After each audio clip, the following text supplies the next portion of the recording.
नमो तस्स भगवतो अरहतो सम्मा सम्बुद्धस्स। नमो तस्स भगवतो अरहतो सम्मा सम्बुद्धस्स। नमो तस्स भगवतो अरहतो सम्मा सम्बुद्धस्स। बुद्धं धम्मं संघं नमस्सामि। सबको मेरी आवाज सुनाई दे रही है? यशवंत दिवसे सर, आपको थोड़ा इसका भान रखना पड़ेगा। अच्छा। तो अभी कैमरे के सामने जब हम बैठते हैं, अच्छा। बाकी कोई हलचल, कोई इधर उधर का काम नहीं करेंगे। अगर करना ठीक है है, सर। अगर करना है आपको, तो नहीं, आपका बैठा वीडियो बंद कर दीजिए। आपका अच्छी बात है। आप सुनिए, लेकिन ओके वीडियो बंद ओके। कर। अगर आपको काम करना है तब, अब नहीं। अभी कोई काम नहीं है। हाँ, अभी ऑन रख सकते हैं अभी। हाँ, अभी ऑन रख सकते हैं। इसका कारण ये है कि आप सबका रिकॉर्डिंग होता है यहाँ पर। अच्छा। तो आपके पीछे जो भी सीन है, आप जो भी कर रहे हैं, वो सब रिकॉर्ड हो जाता है इसमें। ठीक है। और ओके इसका ओके। वीडियो बनता है।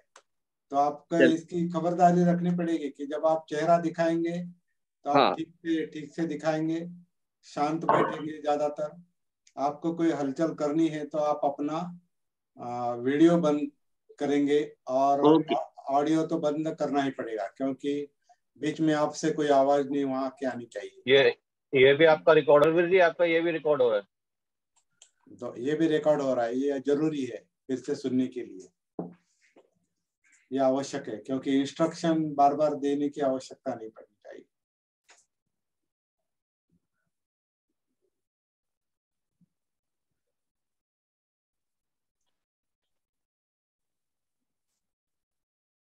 तो कल के सेशन का हमने जो एंड किया था, वहां से शुरू करेंगे। कल के सेशन का एंड क्या था, आपको याद होगा?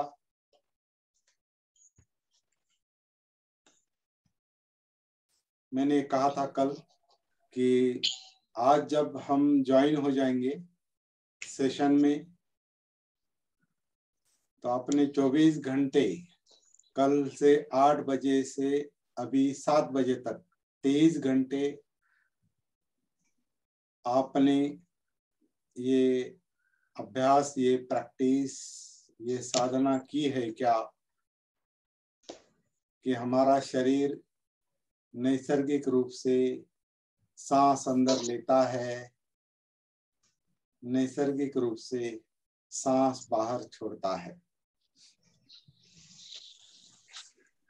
ये अभ्यास अगर आपने किया होगा या जारी होगा आपका, एकदम नहीं संभव होता। ये थोड़ा थोड़ा, धीरे धीरे, शनै शनै, स्टेप बाय स्टेप, अपना काम संभाल कर, अपना मूड संभाल कर, सब कुछ संभाल कर ये साधना करनी पड़ती है। एकदम संभव नहीं होगा। जैसे तैरने का काम है, तैरना आप एकदम नहीं कर सकते, उसमें जल्दबाजी नहीं कर सकते, एकदम छलांग नहीं लगा सकते।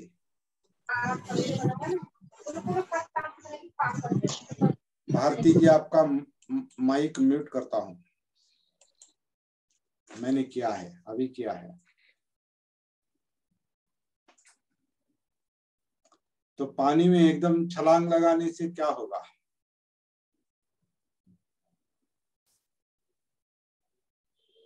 तैरना नहीं आता और छलांग लगाएंगे तो वो संभव भी नहीं होता। लेकिन अगर ज्यादा ओवर कॉन्फिडेंस में आप छलांग लगाएंगे गहरे पानी में, तो मराठी में गटांगड़ा शब्द कहते हैं, तो हिंदी में क्या कहते पता नहीं। राजेश सर, जब आप गहरे पानी में ऊपर से सिर पे छलांग लगाएंगे तो क्या होगा? और तैरना नहीं आता, डूब जाएंगे या चोट लगेगा? डूब जाएंगे या अंदर आपकी जान ये होगी ना, मतलब चोट लगेगा? नहीं, चोट तो लगेगा। वो लेकिन जी घबरा जाएगा, आपके नाक में मुंह से पानी अंदर जाएगा और आप छटपटाएंगे अंदर, या मराठी में उसे गटागड़ा खाने कहते हैं, मतलब वैसे वो गहरे पानी में तो तैर नहीं सकता और छलांग लगाने की कोशिश कर रहा है तो नहीं तैर सकता और फिर वो छटपटाएगा अंदर। तो इस तरह का काम नहीं करना है। मैंने कल मेरे एक मित्र ने मुझसे यही सवाल पूछा, अभी लोगों को, मुझे जो आता है वो लोगों को बताना चाहिए क्या? मैंने कहा बताइए, अगर आप तैर सकते हैं तो तैरना सिखाइए, अगर तैर नहीं सकते तो तैरना सीखिए। तो मैंने उनको मैं जब 29 साल का था, 28-29 साल का था, तब का एक अनुभव मैंने उनको बताया। मैं तैरना सीख रहा था और एक टैंक में सीख रहा था, कॉरपोरेशन के टैंक में सीख रहा था। और वो जो टैंक है वो जिसे हम तालाब कहते हैं ना, तैरने का तालाब, वो टैंक ऐसा धीरे धीरे गहरा होता है, मतलब पहले कम पानी, फिर गहरा पानी, फिर गहरा पानी, फिर और गहरा पानी, इस तरह से 5-6 फुट से लेकर 25-30 फुट तक वो नीचे ऐसा जाता है। तो उस टैंक में मैं तैरना सीख रहा था। तो जाहिर है कि मुझे तैरना नहीं आता, तो मैंने शुरुआत करनी चाहिए कम पानी से। तो मैंने वो शुरुआत की। 2-3 दिन में तैरना सीख रहा था। 3 दिन या 4 दिन के बाद मुझे थोड़ा आने लगा, वो तैरना आने लगा। तो चौथे दिन मैंने क्या किया, ओवर कॉन्फिडेंस में, तब मैं युवा था, समझ कम थी, उम्र शायद 27-28 की होगी। तो चौथे दिन 5वें दिन मैंने, ऐसा मुझे ठीक से याद नहीं, 4-5वें दिन मैंने क्या किया, ऊपर से छलांग लगाई। तो पानी ज्यादा गहरा नहीं था, तो उसमें क्या हो गया, मैं सर पर नीचे गया ऐसा, और यहाँ हाथ को नीचे ऐसा जर्क बैठा। तो यहाँ तब से तकलीफ होती है मुझे।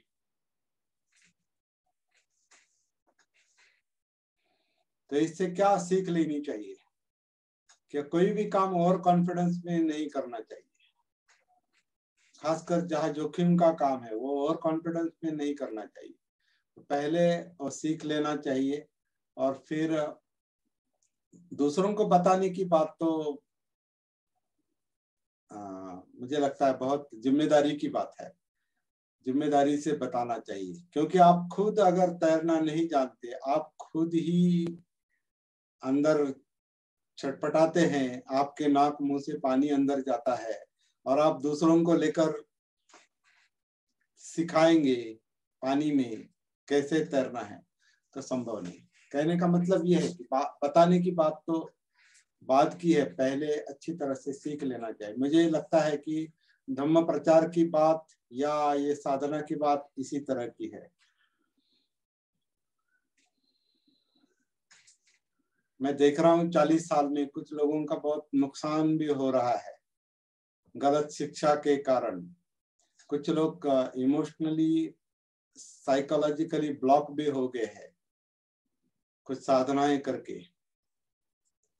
बाकी धर्मों में तो ये होता ही है, हम देखते हैं, वो भी ध्यान करते हैं, ईश्वर का ध्यान, अल्लाह का ध्यान, यीशु मसीह का ध्यान, या और कुछ ध्यान, बहुत सारे लोग ध्यान करते हैं।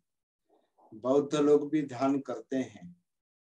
हालांकि बुद्ध ने ध्यान नहीं बताया, बुद्ध ने सती जागृति बताई है। बुद्ध को भी हम सम्मा संबुद्ध यानी संपूर्ण जागृत कहते हैं, और जाहिर है कि बुद्ध दूसरों को जागृति ही बताएंगे। सिद्धार्थ गौतम ने ध्यान सीखे थे, अलग अलग तरीके के ध्यान उन्होंने सीखे थे।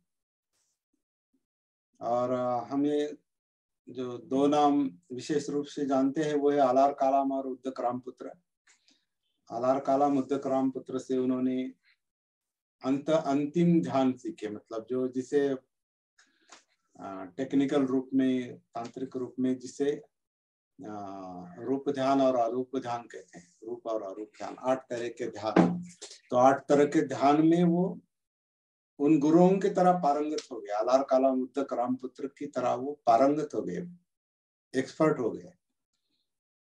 इतने एक्सपर्ट हो गए कि वो दोनों एक एक करके उनसे कहते हैं, सिद्धार्थ गौतम से, जो हमारे पास था वो हमने आपको दे दिया, आपके और हमारी दोनों के लेवल अभी समान है, समान प्राप्ति है। तो अभी हमारे पास बताने के लिए, सिखाने के लिए और कुछ नहीं है, और यही अंतिम है, इसी से आपको सब कुछ मिल जाएगा। ऐसा उनको वो एक क्या कहते हैं, आश्वस्त करते हैं।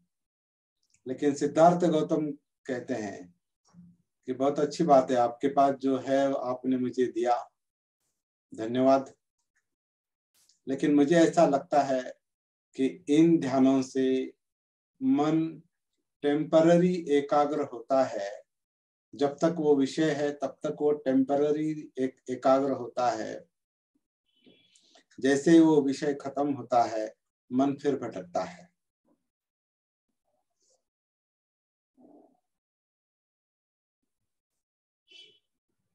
तो मन क्यों भटकता है, ये विषय है। मन टेम्पररी कहाँ एकाग्र होता है, ये विषय नहीं। वैसे मन हमेशा ध्यान ही करता है, क्योंकि मन में कोई ना कोई विचार चल ही रहा है, और विचार के सामने कोई ना कोई विषय रहता है, और मन ध्यान ही करता है।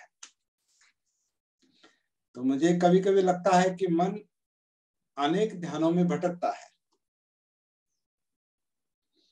तो ये भटकता है, इसलिए कुछ लोग कहते हैं कि चलो एक विषय पर ध्यान लगाओ, मतलब ऐच्छिक ध्यान करो।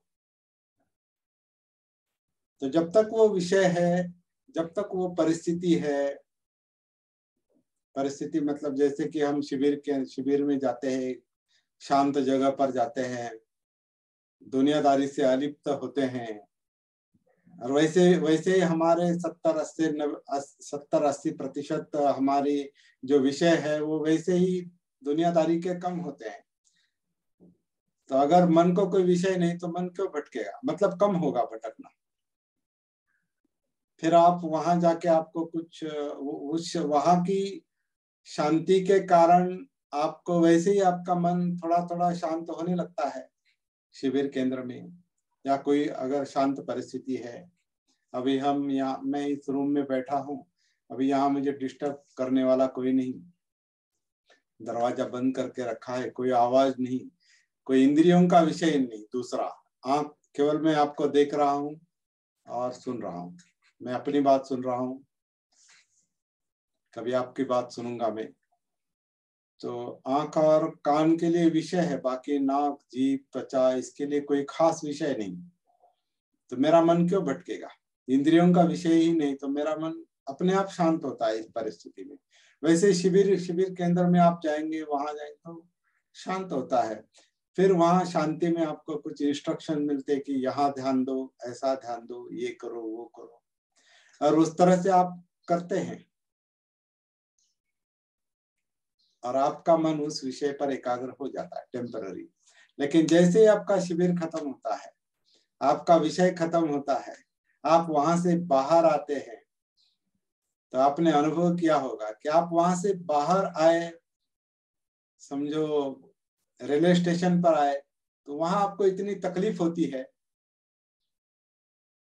या कभी कभी ऐसा भी होता है, शिविर खत्म होने के बाद आखिरी दिन जब सारे लोग एक साथ बातें करने लगते हैं, तो हम पर उसका बहुत बुरा असर होता है, मतलब नहीं चाहिए। क्योंकि वो जो कुछ दिन जो शांति की आदत लगी है, हैबिट, तो उससे मन बाहर आना नहीं, उसका लोभ, उसका राग, उसका लोभ होता है, शांति का लोभ लगता है। और जैसे आवाज ये फटती है, सारी आवाजें फटती है, डिस्टरबेंस होने लगता है, तो आपको लगता है कि बहुत तकलीफ हो रही है।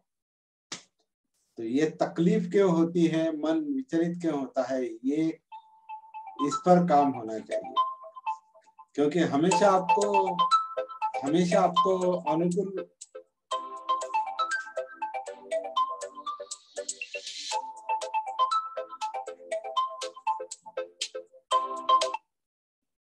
कोई इंतजार कर रहा है मेरा इस पर, मतलब रिक्वेस्ट भेजी है और ओके। तो एक डिस्टर्ब हो गया अभी, कोई मुझे रिंग बजी और कोई डिस्टर्बेंस, तो मेरा मन अगर उसको लेकर डिस्टर्ब होता है तो वो मेरा प्रॉब्लम है। इस तरह से मन विचलित क्यों होता है, इस पर काम करना चाहिए। तो सिद्धार्थ गौतम आलार काला मुद्दक राम पुत्र से यही बात कहते हैं कि टेम्पररी एकाग्रता, तात्कालिक एकाग्रता मिलना ये मकसद नहीं हो सकता। जीवन का मकसद क्या होना चाहिए? मन परमानेंटली स्थिर और शांत कैसे रहेगा, मन परमानेंटली विचलन से मुक्त कैसे रहेगा, कंप से मुक्त कैसे रहेगा, अकंप कैसे होगा, मतलब निब्बान में कैसे आएगा, दुख मुक्त कैसे होगा, ये मुख्य काम है। तो सिद्धार्थ गौतम उनको धन्यवाद देके वहां से निकल पड़ते हैं। फिर उनको बुद्ध गया में उन्हें जो कुछ मिला,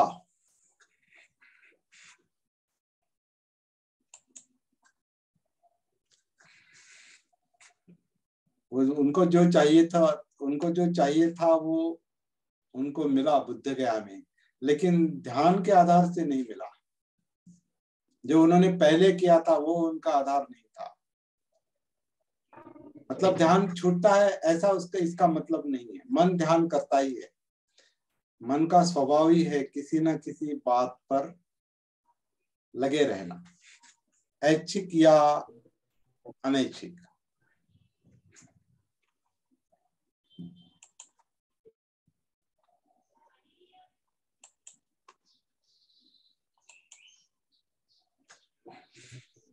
ऐच्छिक रूप से या अनैच्छिक रूप से मन ध्यान करता ही है।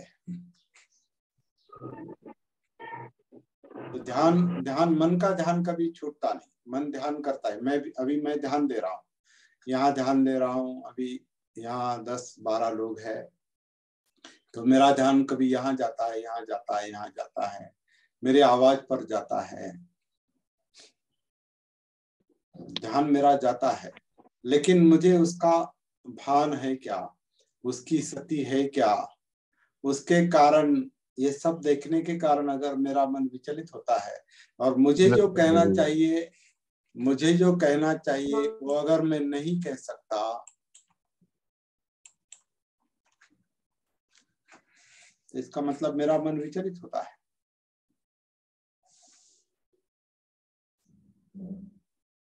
तो विचलन कम कैसे हो, ये काम है, ये मुख्य काम है। फुट्टस्य लोकधम्मे ही चित्तं यस्य न कंपति, अशोकं विरजं खेमं एतं मंगलं उत्तमम्। ये जो महामंगल सूत्र की गाथा है, ये क्या कहती है कि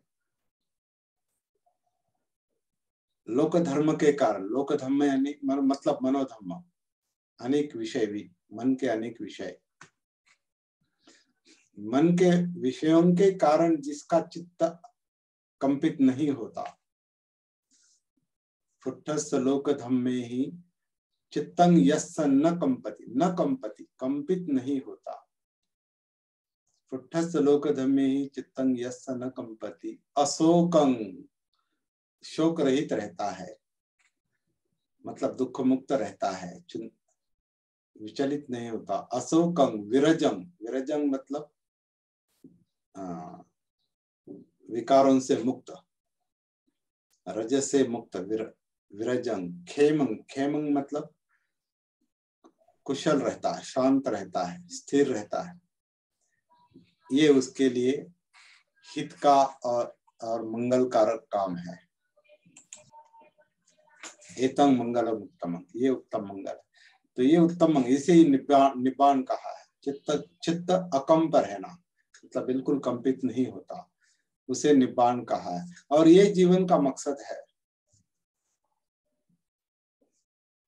तो बोध गया में सिद्धार्थ गौतम को जिसके कारण ये अवस्था मिली, वो उन्होंने बाद में बताया, वो सती है, वो आत्मभान है, वो जागृति है, वो अपने आप की पहचान है, अपने आप को महसूस करना है, अपने आप को मतलब इस जीवन को महसूस करना है। और इसी मुद्दे पर हम कल आए थे कि अपने जीवन को अगर महसूस करना है तो जीवन क्या है ये समझ लेना पड़ेगा।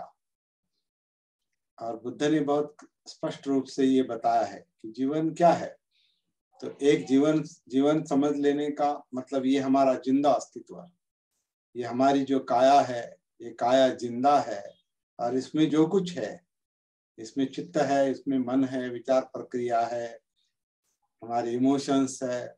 इस काया में कई सारे सिस्टम्स काम करते हैं, 11 सिस्टम्स काम करते हैं। कम जैसे हम मतलब जैसे कि सांस है, अनापान, या हार्ट का काम है, मतलब सर्कुलेटरी सिस्टम है, रक्ताभिसरण है, पाचन क्रिया है, और स्केलेटल सिस्टम है, मतलब ये जो हड्डियों का सापला है, और हमारा नर्वस सिस्टम है, ब्रेन, और पूरे शरीर में जो मज्जा संस्था यानी तंत्रिका तंत्र काम करता है।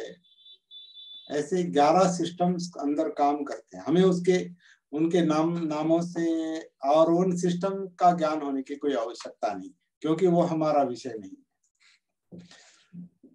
वो मेडिकल साइंस का विषय है। हमारा विषय क्या है? हम अपने जीवन को सीधा महसूस कैसे करेंगे। और सीधा महसूस करने के लिए ये जो काया है, और काया में जो जिंदापन है, मतलब वेदनाएं है, फीलिंग्स है, सुख दुख है, इसको महसूस करना है। सुख दुख का कारण जो चित्त है, जो भागदौड़ करता है, चाहिए नहीं चाहिए, ये चाहिए वो नहीं चाहिए, ऐसा चाहिए वैसा नहीं चाहिए, जिसे इच्छाएं कहते हैं हम, इच्छाएं। और अतिरिक्त इच्छाएं मतलब तृष्णाएं। इच्छा तो होगी, हर एक को इच्छा मरते दम तक इच्छा है, लेकिन अतिरिक्त इच्छाएं जो है, जिसे तृष्णा कहा है, तन्ना तृष्णा, ये प्रॉब्लम है। जीवन का प्रॉब्लम वो है कि मन थोड़े में संतुष्ट नहीं रहता, उसे अधिक चाहिए और अधिक चाहिए और अधिक चाहिए। कितना चाहिए ये मन को पता नहीं, क्योंकि उसे अपने खुद का भान नहीं, उसे अपने खुद का बोध नहीं, बोधी नहीं, जागृति नहीं, सती नहीं। तो मन जितना सती में आता है, जागृत होता है, भान में आता है, आत्मभान में आता है, अपमाद में आता है, उतना उसका भटकना कम होने लगता है। डायरेक्ट सीधा सीधा सीधा सूत्र है, ये पहले समझ लेंगे, बहुत अच्छी तरह से समझ लेंगे। सती सारे प्रॉब्लम सॉल्व करती है, इसलिए बुद्ध का अंतिम संदेश जो है वो सती को लेकर ही है। सती मतलब अपमाद, सती मतलब उसके लिए दूसरा एक शब्द है अपमाद। पमाद मतलब गाफिल अवस्था, मराठी में जिसे गाफिल कहते हैं, मतलब होश नहीं, उसमें गलतियां होती है, पमाद। और अपमाद यानी जागृत अवस्था।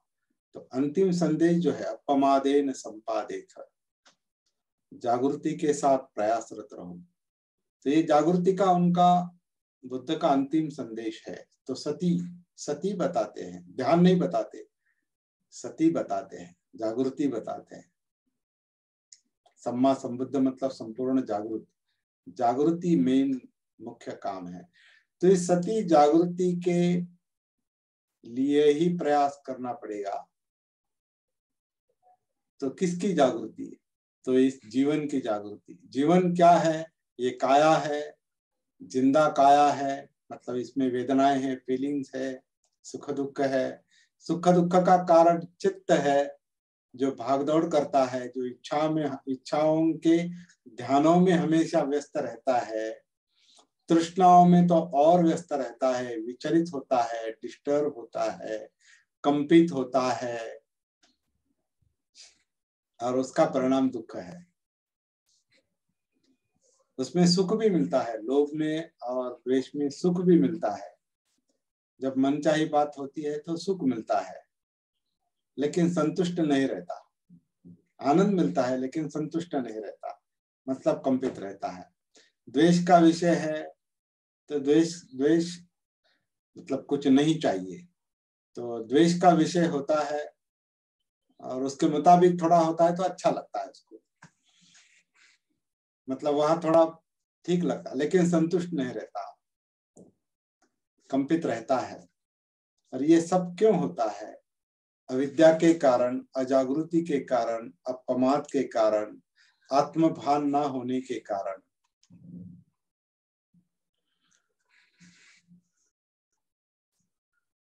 तो ये सती आत्मभान इंपॉर्टेंट बात है, महत्वपूर्ण बात है।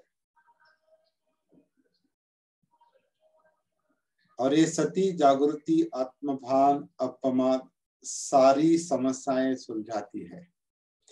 क्योंकि जैसे ही मन जागृत हो जाता है, सती में आता है, वो अपने आप को जानने लगता है, जीवन को जानने लगता है। मन यानी जीवन ही है ना, जीवन का मुख्य अंग, सेंट्रल पॉइंट है माइंड। मनोपबंगमा धम्मा, मनो सेठा मनोमया। मन मुख्य है, मन चित्त मुख्य है, वो सेंट्रल पॉइंट है जीवन का। वही मन ही सक्रिय बनाता है, चित्त ही सक्रिय करता है, चित्त ही सुख दुख का कारण है। चित्त के मुताबिक मन विचार प्रक्रिया काम करते, वही मुख्य है। तो मुख्य काम मन को समझना है। लेकिन मन तक कैसे पहुंचेंगे? जो इस काया में है,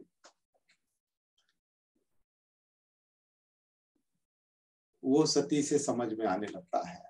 इसलिए सती साधना, सती पर ही काम, जागृति पर काम करेंगे। तो जागृति किसकी? तो इस काया की,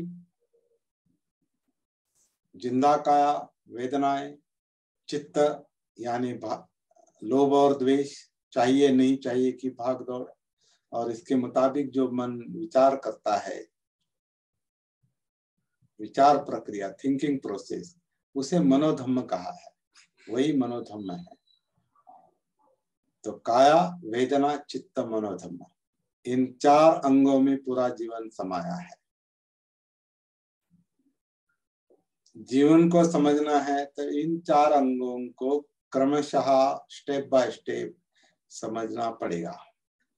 ये सिंपल बात। और जब जीवन सती के, जागृति के प्रकाश में आता है तो सब कुछ दिखाई देता है। जैसे अब ये यहाँ बल्ब लगा है, यहाँ बल्ब लगा है, और इस प्रकाश में हम बैठे हैं तो सब कुछ दिखाई देता है।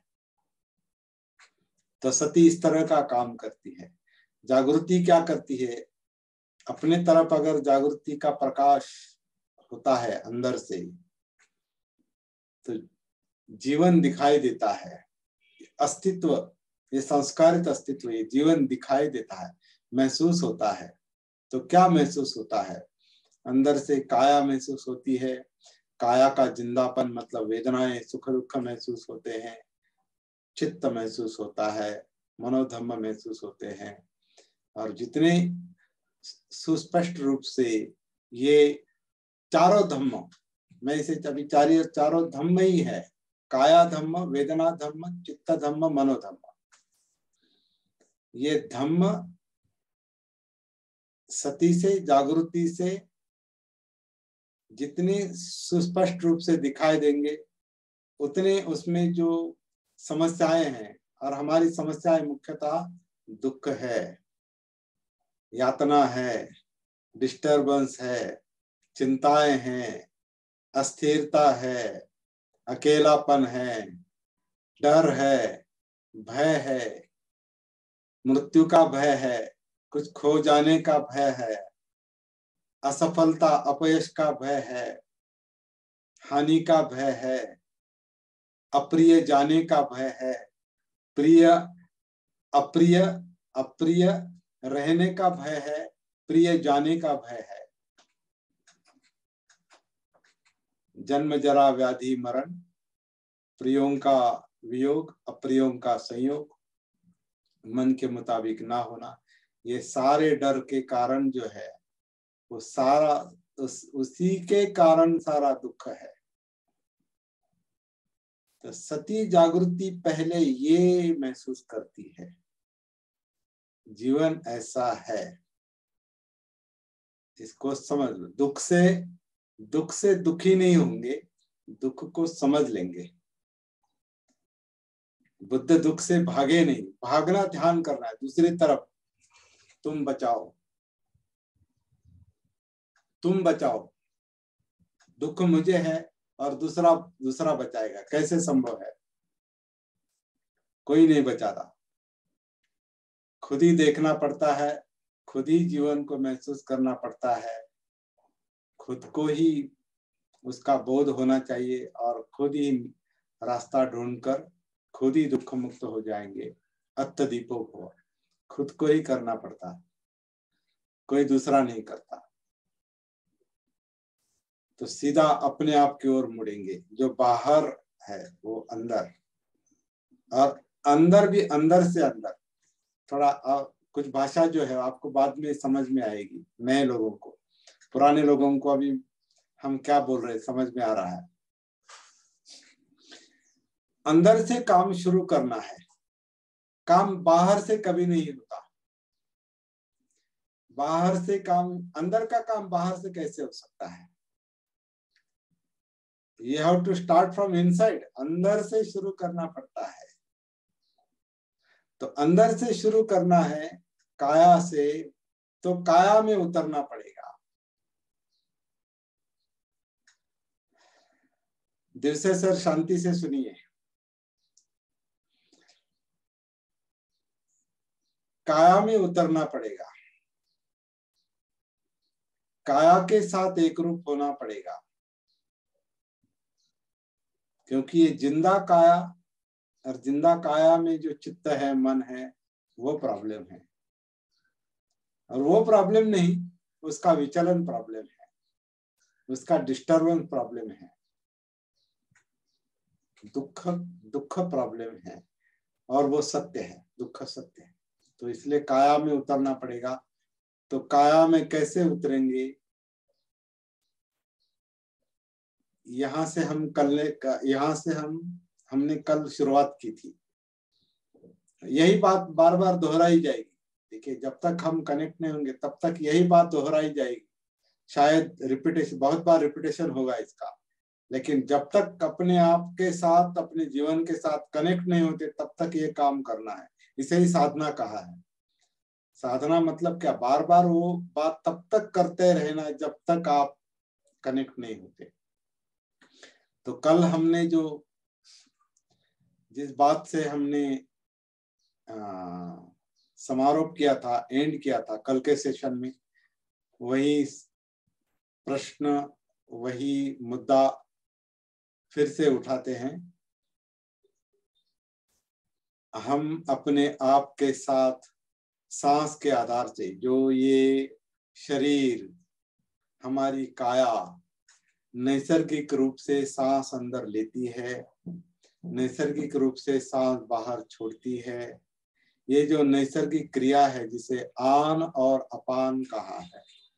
आन यानी शरीर जब सांस अंदर से अंदर लेता है, शरीर जब सांस अंदर से अंदर लेता, अंदर से अंदर मतलब हमारे पेट की हलचल होती है, छाती की हलचल होती है अंदर, और श्वास पटल जो है, जो इस छाती और पेट को विभाजित करता है, वो सांस का जो अकुंचन प्रसरण अंदर चलता है, छाती का, पेट और पेट का जो अकुंचन प्रसरण अंदर चल रहा है, उसके कारण अंदर जो वैक्यूम तैयार होता है, जो जिसे मराठी में पोकळी कहते हैं, वैक्यूम, जो खालीपन, आकुंचन में खालीपन होता है और हवा अंदर आती है, प्राण अंदर आता है, प्राण, प्राण वायु मतलब प्राण अंदर आता है, आन, और जब प्रसरण होता है तो अपान होता है, सांस बाहर जाती, सांस बाहर से अंदर नहीं आती, अंदर से ली जाती है और छोड़ी जाती है। हमको लगता है सांस बाहर से अंदर आती है, बाहर से सांस अंदर नहीं आती, अंदर अंदर वैक्यूम तैयार होता है, खालीपन तैयार होता है, तभी सांस बाहर से अंदर आती है। ये नैसर्गिक रूप से चल रहा है, अभी चल रहा है, इस वक्त चल रहा है। तो ये शरीर, ये काया किस तरह से सांस अंदर लेती है, किस तरह से सांस बाहर छोड़ती है, मतलब नैसर्गिक रूप से किस तरह से आन और अपान, आन अपान किस तरह से नैसर्गिक रूप से चल रहा है अभी, इस समय, वर्तमान में, ये महसूस करना पहला काम है। ये क्यों महसूस करना है? क्योंकि ये सांस का जो आना जाना है, आनापान का जो होना है, वो आपको काया में ले जाएगा, काया के साथ मतलब जीवन के साथ जोड़ देगा, और जीवन की समस्याएं सुलझना उसके बाद शुरू होगा। इसलिए आनापान को महसूस करना है। और ये है सिंपल समझने में, लेकिन बहुत डिफिकल्ट, कठिन काम है। क्यों? क्योंकि हमारा मन भटकता है, हमारा मन अनेक ध्यानों में भटकता है, अनेक विषयों में भटकता है। तो ये सिंपल बात वो देख नहीं पाता, महसूस नहीं कर पाता कि ये शरीर सांस अंदर ले रहा है, शरीर सांस बाहर छोड़ रहा है अंदर से। तो ये नैसर्गिक क्रिया हमें महसूस करनी है। इसे आनापान सती कहा है। इसका भान रखना है, शरीर किस तरह से सांस अंदर लेता है, किस तरह से बाहर छोड़ता है।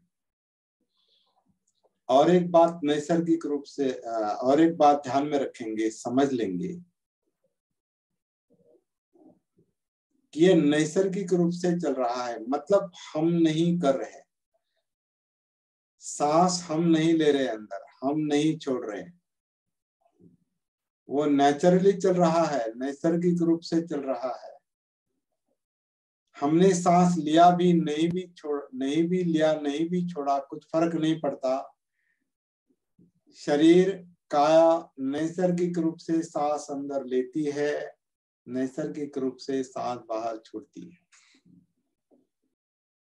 ये नैसर्गिक आनापान, ये हमारा पहला विषय है। इसे मैं अनात्म आनापान कहता हूं। अनात्म, आत्म यानी सेल्फ, मैं, और अनात्म मैं के विरुद्ध, यानी मैं ये काम नहीं करता, मेरा काम नहीं है सांस लेना और छोड़ना। वैसे हमारे अंदर का बहुत सारे काम है जो हम नहीं करते। जैसे कि आपका हार्ट का काम है, आप नहीं करते, मैं नहीं करता, वो हो रहा है। शरीर की जो 11 सिस्टम काम करते हैं वो सब अनैच्छिक है, इनवॉलंटरी एक्शन है, इनवॉलंटरी एक्शन, मतलब अनैच्छिक क्रियाएं हैं। आप हमारी इच्छा के मुताबिक नहीं चल रहा है। वैसे सांस हमारे इच्छा के मुताबिक नहीं चल रहा, वो नैसर्गिक क्रिया है, और इस नैसर्गिक क्रिया को महसूस करना है।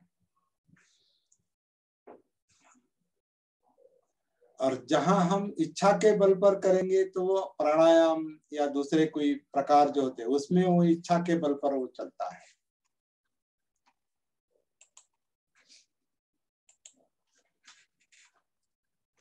इच्छा के बल पर सांस लेना, इच्छा के बल पर सांस छोड़ना, ऐसा लेना, ऐसा छोड़ना, यहाँ देखना, वहां देखना, सांस बड़ी लेना, सांस छोटी करना, सांस को पकड़ के रखना, ये प्राणायाम, ये व्यायाम है।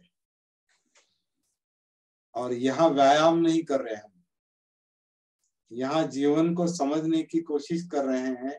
उसका एक शुरुआत का जो चरण है, स्टेप है, ये सांस देखने का काम। इसके बाद हमारे बाकी काम शुरू हो जाए।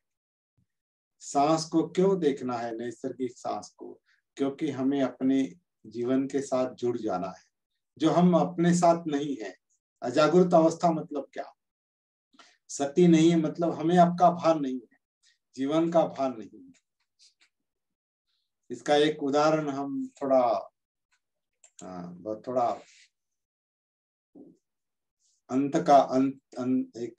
एक एक्सट्रीम उदाहरण है, हम बार बार बताते हैं। कितने लोगों को अपना जन्म याद है? कितने लोगों का अपना जन्म का क्षण याद है? जीवन याद नहीं, जन्म याद नहीं है।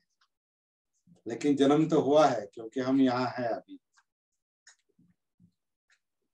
जन्म याद नहीं, जन्म के बाद के कितने साल याद नहीं।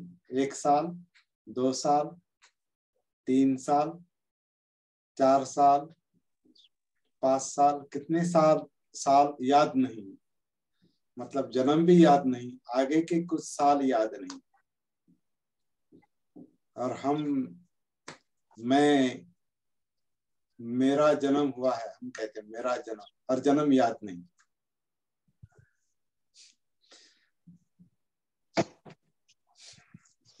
जो याद नहीं, जो पता नहीं, जिसकी सती नहीं, जिसका भान नहीं, जिसकी जागृति नहीं, उसे कहते हैं मेरा जन्म।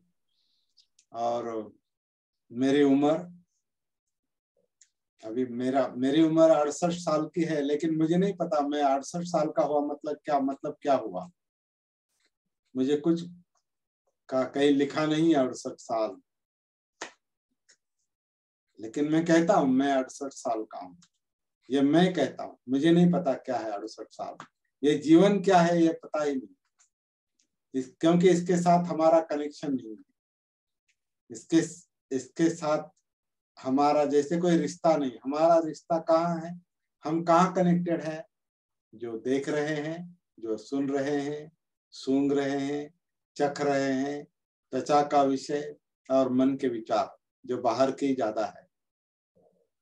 तो हम बाहर ही है, अंदर कहाँ है? अंदर का भान कहाँ है?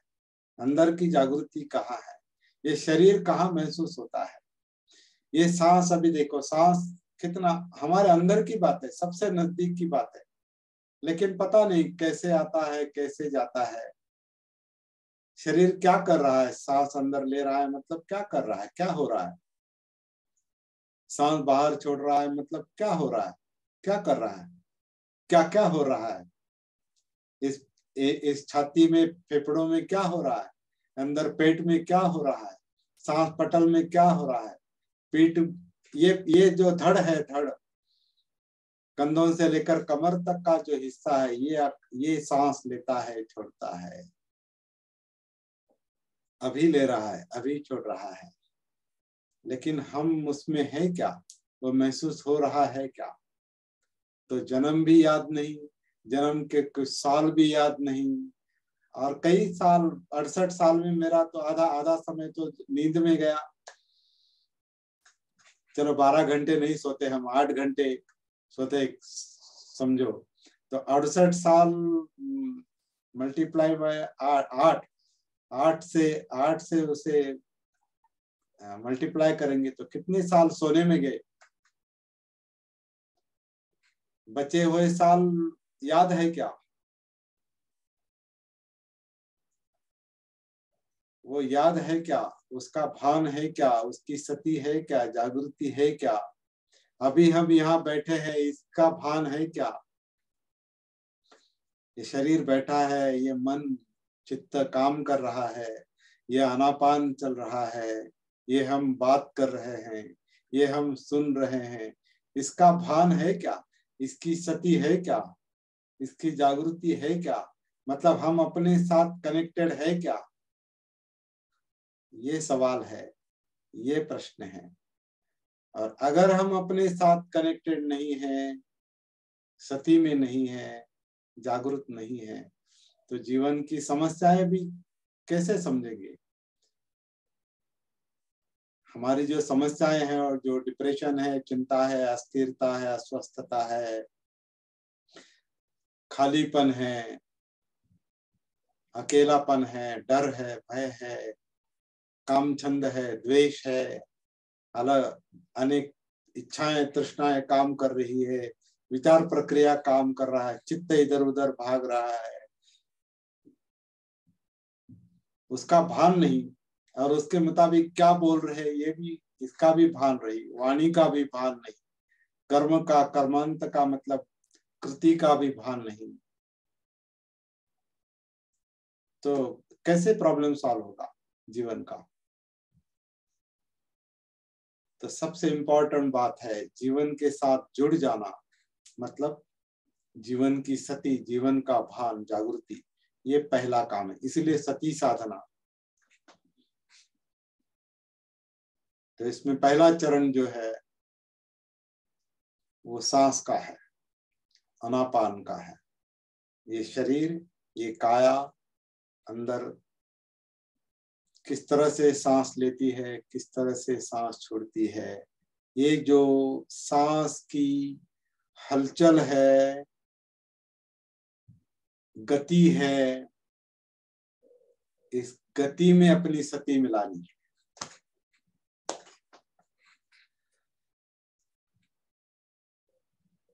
क्योंकि गति निरंतर चल रही है, गति समझ में आती है तो सुगति, सुगत, बुद्ध को सुगत कहते हैं, है ना। ये गति अगर महसूस होती है तो सुगति मिलेगी, ये गति ही महसूस नहीं होगी तो, गति मतलब केवल सांस की गति नहीं, ये सांस की गति, फिर काया की गति, फिर वेदनाओं की गति, इमोशंस मतलब फीलिंग्स,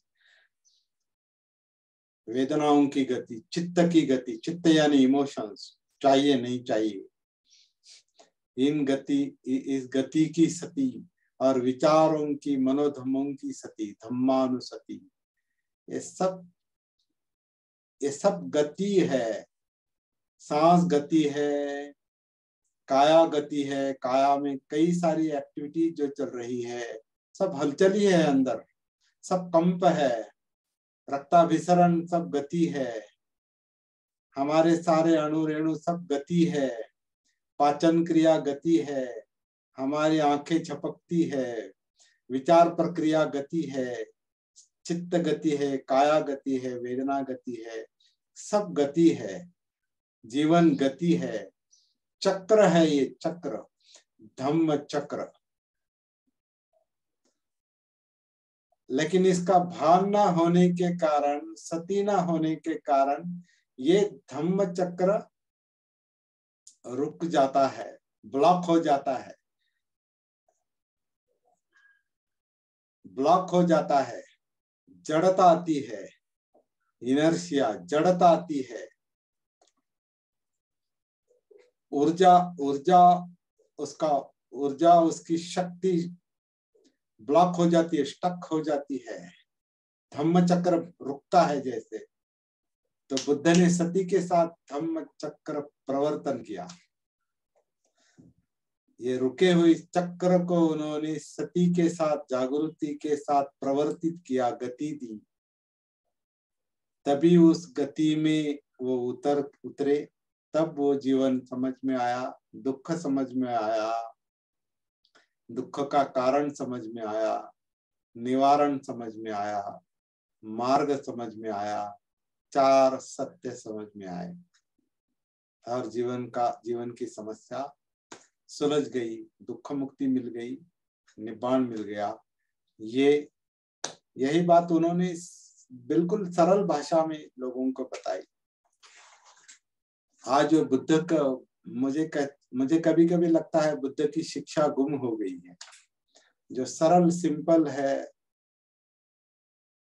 जो बुद्ध काल में कुछ मिनटों में काम होता था, कुछ घंटों में काम होता था, या कुछ 2-4 दिनों में या 1 हफ्ते में काम होता था, वहां हम 40-40 साल साधना कर रहे हैं।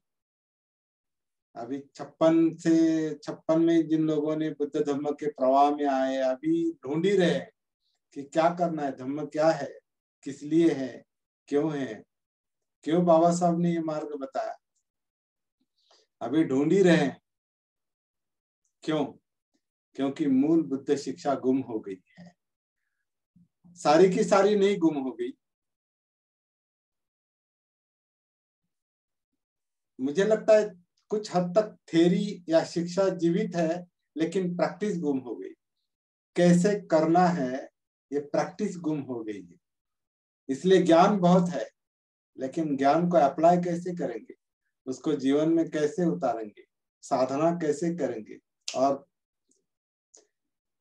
प्रॉब्लम मतलब दुख, प्रॉब्लम का कारण मतलब दुख समुदय, प्रॉब्लम का निवारण मतलब दुख मुक्ति निपान, और प्रॉब्लम सॉल्व करने का सॉल्यूशन दुख मुक्ति का मार्ग, सब जैसे हाइड हो गया है, छुप गया है। तो उसका अनुसंधान होना जरूरी है, और वो अनुसंधान मुझे लगता है जागृति के आधार से संभव है, सती के आधार से संभव है। इसलिए सती साधना। तो जो पहला चरण है उसको पहले समझ लेंगे। शरीर सांस अंदर लेता है, शरीर सांस बाहर छोड़ता है। इसको आप खुद करेंगे, इसका कोई टेक्निक नहीं है। मैं एक बार आपको एक आगाह कर देता हूं, इसका कोई टेक्निक नहीं है। शरीर जो नैसर्गिक रूप से सांस अंदर ले रहा है, छोड़ रहा है, वो क्या कर रहा है, वो क्या हो रहा है, यही जागृति के साथ ढूंढने का, अनुसंधान करने का मुख्य काम है पहला। That's all. इसका कोई टेक्निक ऐसा करो वैसा करो, सांस को देखने के लिए क्या बताएंगे, क्या बताएंगे? कहाँ है सांस? सांस अंदर का काम है, तो अंदर का काम देखना है तो अंदर उतरो। That's all. और आपका जीवन है, आप देखिए कैसे उतरना है, आप देखिए क्या करना है। कोई नहीं बता सकता आपको ये करना है और वो करना है और ऐसा करना है वैसा करना है। इम्पॉसिबल।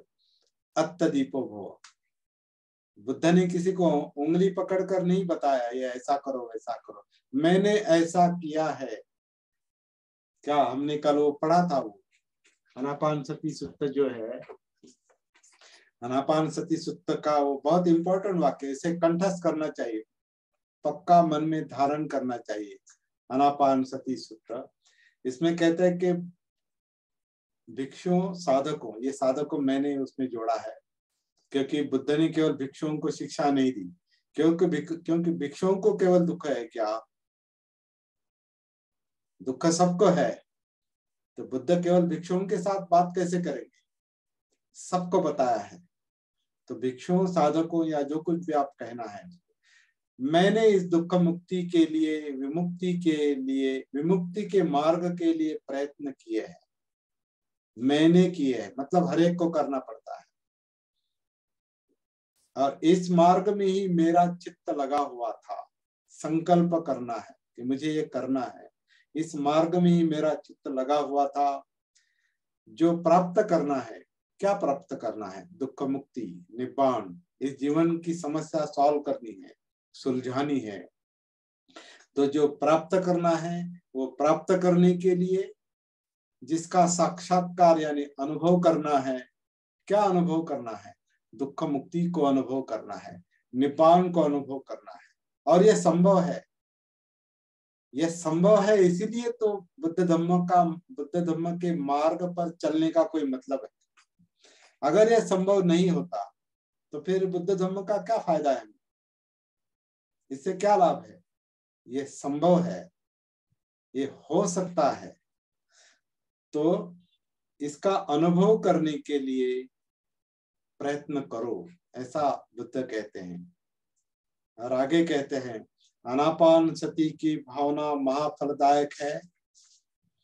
आनापान सती की जितनी अधिक अधिक भावना करेंगे, साधना करेंगे, वो 4 सतिपट्ठानों को परिपूर्ण करेगी। 4 सतिपट्ठान यानी काया, वेदना, चित्त, मनोधम्म, जिसका हमने अभी जिक्र किया है। तो आनापान यानी सांस को देखते देखते आप काया, वेदना, चित्त, मनोधम्म इस पूरे जीवन के साथ कनेक्ट हो जाएंगे, जुड़ जाएंगे। पूरे अस्तित्व की जागृति आएगी, अस्तित्व का भान आएगा।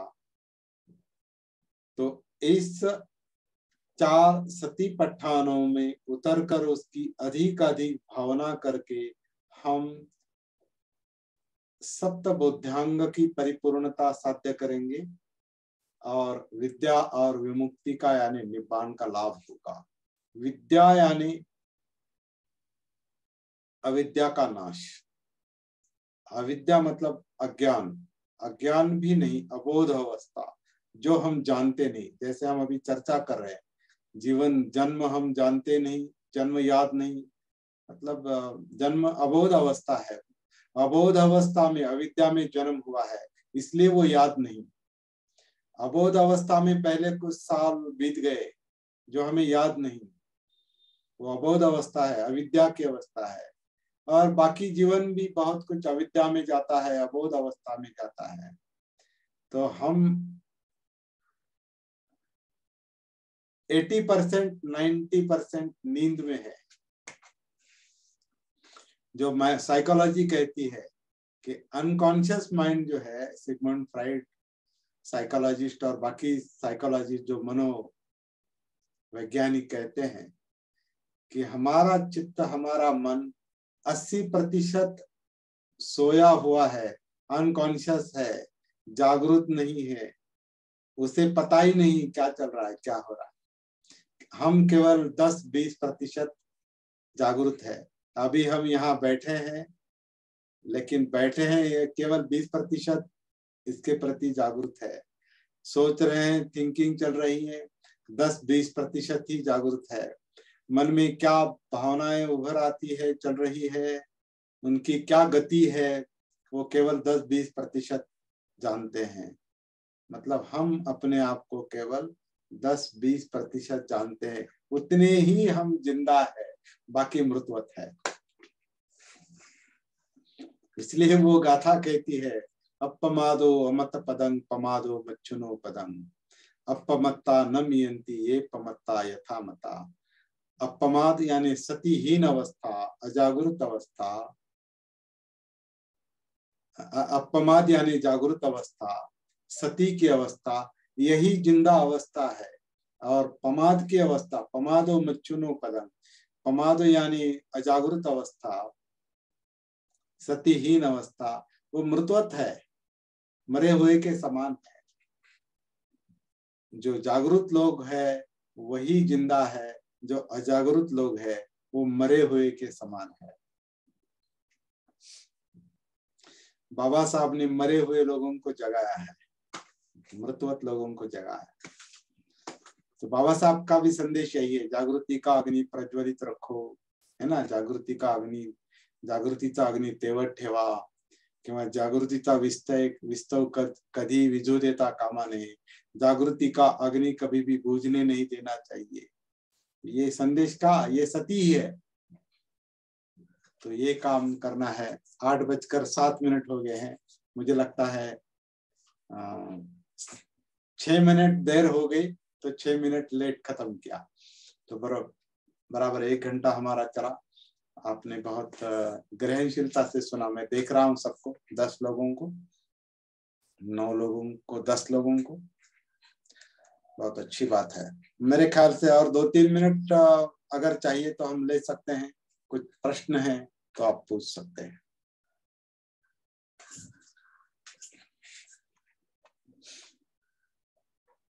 आप अपना माइक ओपन कर सकते हैं अगर कुछ बात करनी है तो। अगर जाना है तो जा भी सकते। हाँ, तो आप जा सकते हैं। कमलवीर जी, जय भीम। हाँ, जय भीम, जय भीम।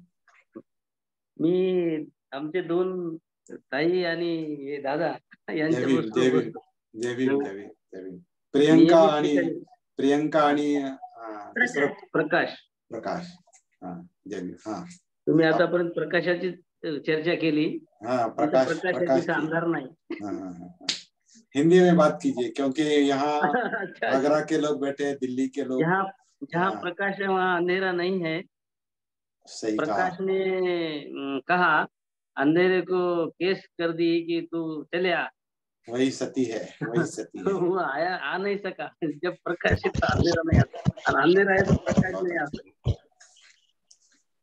आप अंदर के प्रकाश को महसूस कीजिए और प्रकाश को फैलाइए.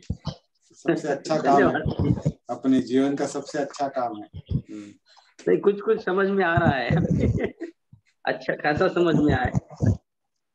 अपने आप में ही है वो, कोई बाहर से नहीं. वो हर कोई समझ सकता है. यही तो बुद्ध धम्म की शिक्षा की महानता है. ये ऐसा कोई भी नहीं, कोई भी मनुष्य नहीं जो धम्म को नहीं समझ सकता, क्योंकि वो सबसे नजदीक की बात है, अंदर की बात है, सबसे करीब की बात है. वो कहीं बाहर से नहीं. धम्म बाहर नहीं, धम्म अंदर. और धम्म को देखने वाला भी अंदर है. जागृति अंदर है, सती अंदर है, और सती ही बुद्ध है. जागृति बुद्ध है. तो बुद्धं शरणं गच्छामि कहाँ है? अंदर है. धम्मं शरणं गच्छामि कहाँ है? अंदर है. कुछ भी बाहर नहीं. भारती बोलना चाहते हैं ना? भारती सर. नहीं सर, मैं तो जय भीम करना चाहता हूँ ग्रुप के सभी सदस्यों को. जय भीम. और साधना का लाभ ले रहे हैं सभी, और अपने आनंद का लाभ ले रहे हैं. और मैं धन्यवाद दूंगा कंवरवीर जी के लिए कि हमको जगा रहे हैं. जैसे आपको धन्यवाद देता हूँ, आप जग रहे हैं.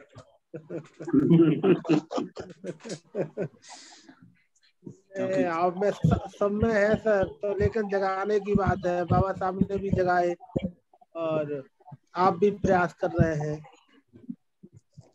सबको प्रयास करना पड़ेगा. बाबा साहब का सपना, बुद्ध का सपना अगर पूरा करना है, पूरी जी सर बिल्कुल, जीव सृष्टि को अगर दुख मुक्त करना है, तो हमें अपने आप में पहला काम करना पड़ेगा. बाद में प्रचार का काम करना है. तो अपने आप की तैयारी करेंगे, साधना करेंगे, प्रैक्टिस करेंगे.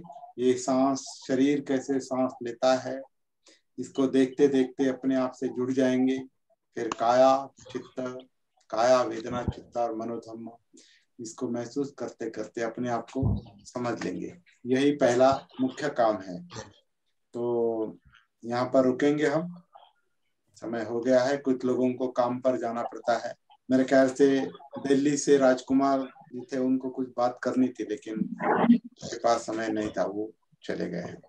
तो सबको धन्यवाद, आपने सब ग्रहणशीलता से सुना. जय भीम. नमो बुद्धाय. नमो बुद्धाय.